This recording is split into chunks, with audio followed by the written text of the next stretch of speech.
Are you sick of paying top money for expensive premium golf balls? If so, could these be the answer? Let's do it, and let's do it now.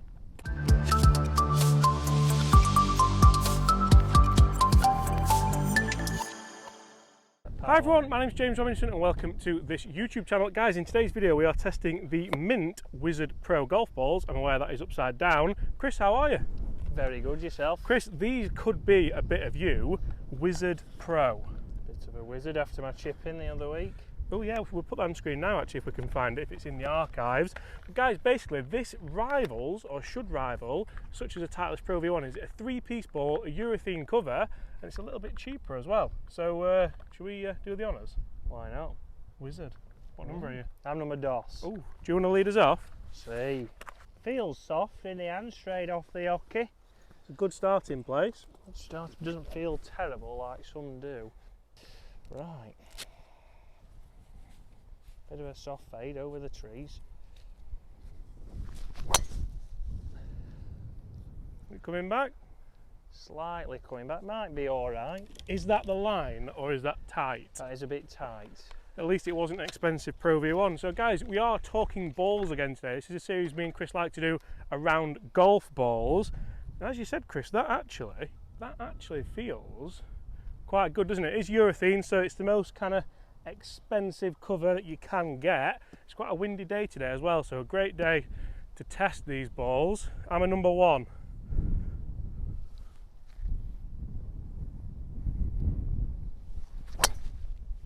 Oh, that is an absolute bullet as well. Oh, we'll take it. So Chris, can we discuss the elephant in the room? M-Y-N-T. A little bit Mint. different. A little bit different. It is pronounced mint, as in what you'd have in a cocktail. Why would I go there and not just say toothpaste?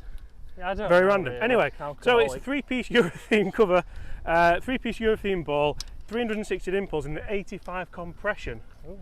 So the guys at Mint do claim that this is for the better player who just doesn't want to spend big money. They do come down in price as well, depending how many you buy. I'm quite looking forward to testing these guys. Stay tuned. We're going to test them on the launch monitor, and I'm going to beat Chris with these balls. Can we just talk about how close to the centre line that drive is as well with these balls? It's not on the centre line though, is it? Well, yours in the rough, mate. Potentially in the trees, can't see it yet. Well, it could be. No, it'll be fine, mate. Better line in. Yeah, I'm not sure about that.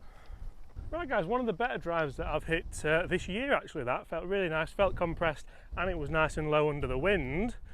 We've got around 200 in, again into a strong wind. Let's chip a 2-iron down there. Let's see if we can keep it under control while Chris is looking for his over in... Have you got it? I've got it, just past you. Right.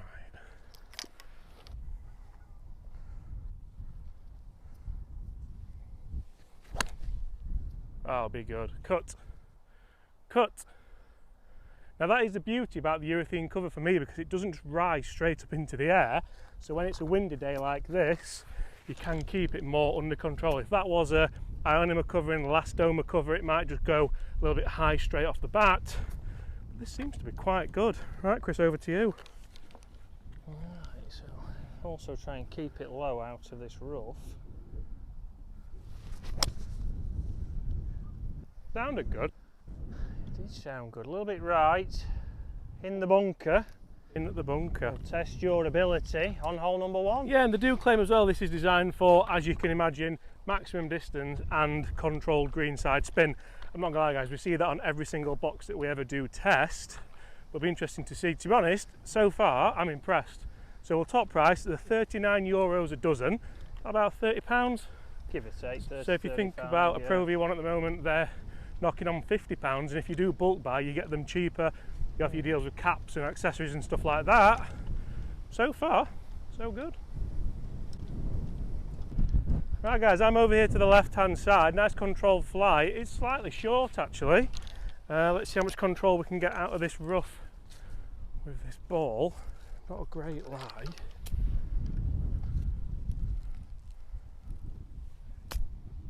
Go on. Oh, that's landed in the upslope. So close to being good. Right. James was close, but not close enough. Let's see if it gets scuffed up out of the bunker. Nice.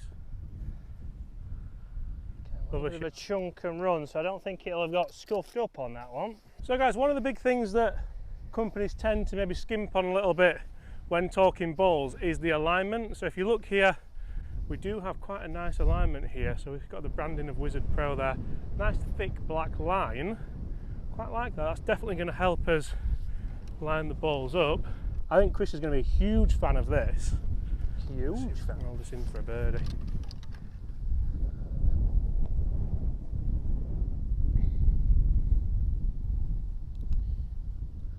It's a good roll. Ooh.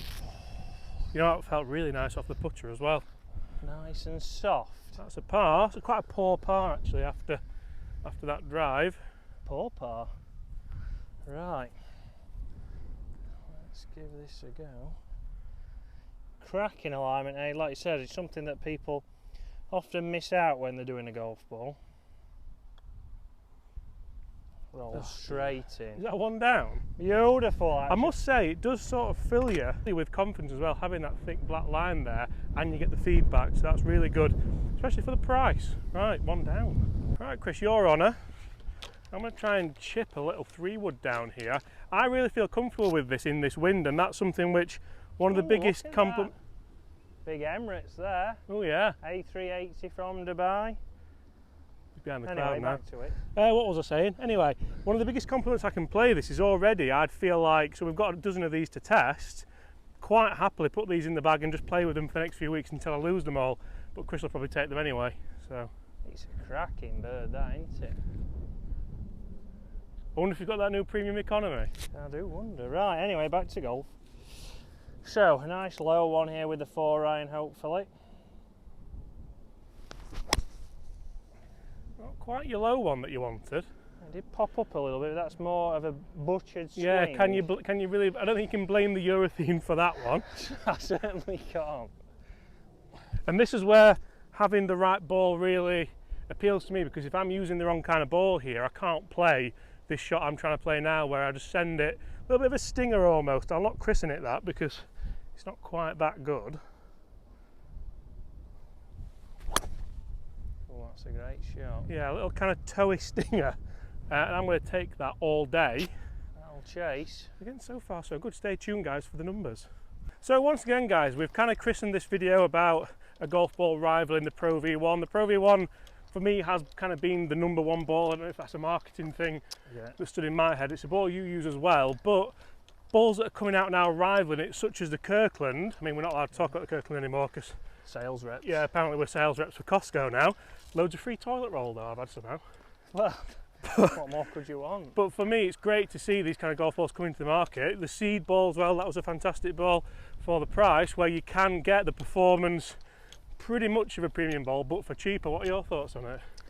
Yeah, definitely. A lot more golf balls now are getting closer to the Pro V1, but it's still, will people buy this? If you can bulk buy it, you can get it for even cheaper. You're going to save a lot of money, because people want to save money and say you're using a Mynt on the first tee, or do you want to be saying using a Pro V1? Fair enough. I think until maybe tour pros start venturing into these balls, which will never happen because these companies don't have the budget to pay them, they might never be taken as seriously as a Pro V1, a TP5 or a Chromesoft. But let's see where these balls are finished.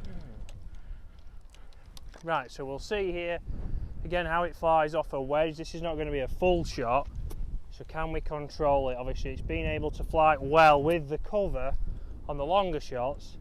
Into the breeze here, can I knock down a wedge?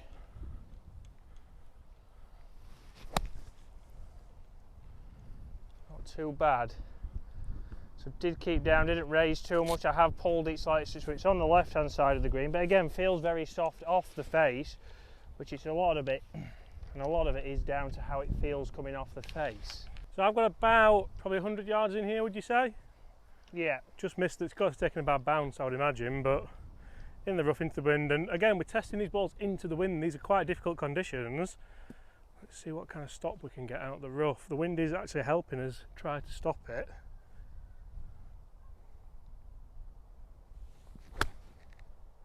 Very high. Sit. Launch, I think that's just a combination of the rough A little bit long.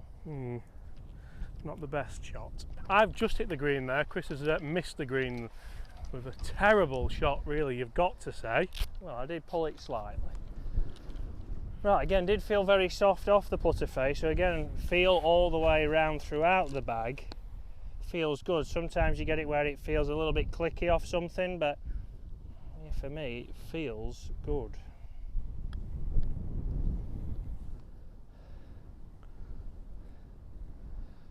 Not bad. A little bit good. A little bit past.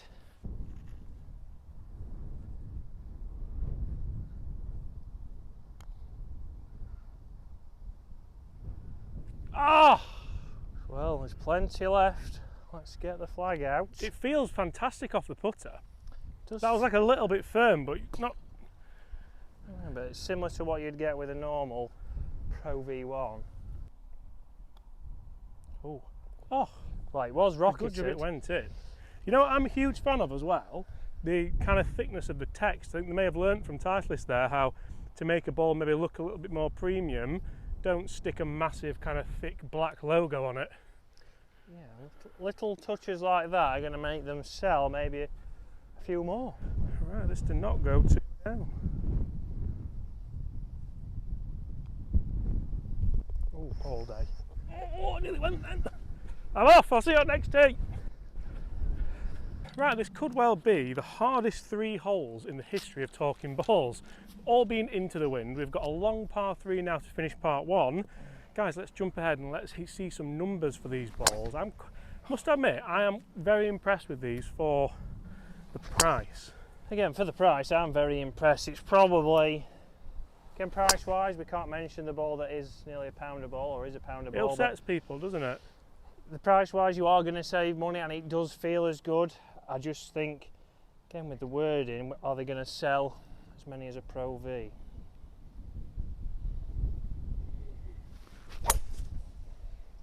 Cut him. Struck it well. Again, didn't balloon up. It's actually stayed straight as well, kind of left-hand side of the green. Leave you a long putt. Yeah, another one. But another long putt. But we're talking the way to this tee about how kind of soft it feels off the putter, which is unusual for, in brackets, a budget ball. Sorry, Jonesy. Didn't mean to do that. Sorry, I don't do anything these days.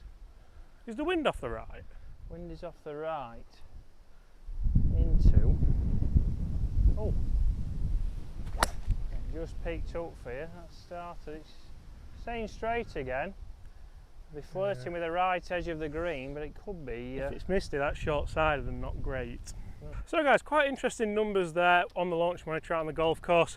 And for me, looking at this golf ball, that's what you all want to see. You all want to see decent numbers with driver. Very rarely do we see very bad numbers with a driver. But with it being a 3-piece ball and a urethane cover, that really should be ticking the boxes of, yes, it's going to perform with a driver like I want it to. Fatigued up here, Can we just talk about how steep that hill is before we carry on? Right. Well, yeah, you want the numbers to be whereabouts they are. They don't want to see anything drastic. And with this ball, like we say, with the urethane cover, 3-piece, we're getting what we'd expect, which a lot of people don't think when it's a little bit more They actually budget. do a 4-piece ball, guys, so stay tuned for that and subscribe if you want to see it. Right. If James makes it. I am short-sided. So again, a little bit short-sided there. Not bad for distance. See if we can stick this close and pile the pressure on. Oh. Sit! Not bad, that came out fiery. So I've just missed the green. I did think it'd have held the green, but let's see if we can get this going. Ooh. You can put it. Well, slightly heavy handers there. It wasn't the ball again, felt great off the wedge, good contact. I must admit, when I struck mine then, it was a little bit of a flyer. There was turf between the ball, you can see here, so that's how to tell if you've had grass kind of between the grooves and the ball. But still clung on a little bit. We've got about 6 foot here, whereas with a cheap ball, that may have run out to 7, 8, 9, 10 feet, and that severely lowers the chances of holding this putt.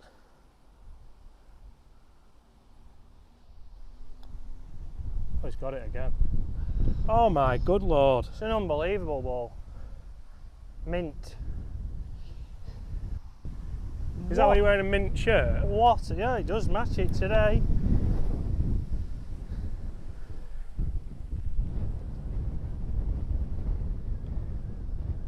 great roll. Get in! Right guys, so you have seen the epic battle, and I had my eye out then with that. You've seen the epic battle with the Mynt Wizard Pro. You have seen the numbers. The only thing you haven't seen is inside these golf balls. Let's have a look and see exactly what is in the core of these balls. What colour is it? Is it centred? I'm all worried about. 3-piece, quite a different. Ooh! Blue. Oh no. It is yellow. And look at that. So we have obviously the outer layer of the shell, we have a really thin second layer, and then the core is absolutely massive, isn't it? Look at that, guys, there. So quite interesting findings there. Let's jump over to part 2 over on Chris Dennis Golf for a short game shootout. Shootout.